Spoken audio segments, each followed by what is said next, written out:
ఆడపిల్లలని కూడా చూడకుండా మగ పోలీసులతో వాళ్లపైన దాష్టికానికి పాల్పడతా ఉన్నారు. పర్యావరణాన్ని కాపాడవలసిన బాధ్యత పాలకులది. కానీ పాలకులు ఎప్పుడైతే బాధ్యత మరిచి దుర్మార్గంగా వ్యవహరిస్తా ఉన్నారో రేవంత్ రెడ్డి గారి యొక్క నేతృత్వంలో విద్యార్థులు బాధ్యతతో ముందుకొచ్చి పర్యావరణాన్ని కాపాడడం కోసం ముందుకొస్తే వాళ్లపైన అక్రమ కేసులు పెట్టి లాఠీలతో జడిపించి వాళ్లను గొడ్లను బాదినట్టు బాది ఆఖరికి అటెంప్ట్ మర్డర్ కేసులు పెట్టి ఇవాళ జైళ్లలో మగ్గబెడుతున్నటువంటి ఒక నీచమైన మానవత్వం లేని ఒక క్రూరమైన ప్రభుత్వాన్ని ఇవాళ తెలంగాణ రాష్ట్రంలో చూస్తా ఉన్నాం.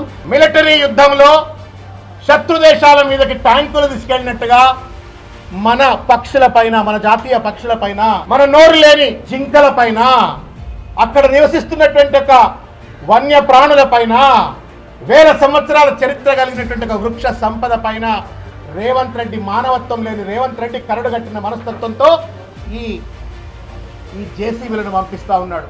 ఒక జింకను చంపితే సల్మాన్ ఖాన్కి 5 ఏళ్ల శిక్ష పడితే 100 జింకలని వాళ్ళ చంపుతున్నటువంటి, 100,000 నెమళ్లను చంపుతున్నటువంటి రేవంత్ రెడ్డికి, ఆయన ప్రభుత్వానికి ఏం శిక్ష వేయాలో ఒక్కసారి దయచేసి సమాధానం చెప్పాలా అని చెప్పని ఆలోచించాలా అని చెప్పని నేను కోరుతా ఉన్నాను.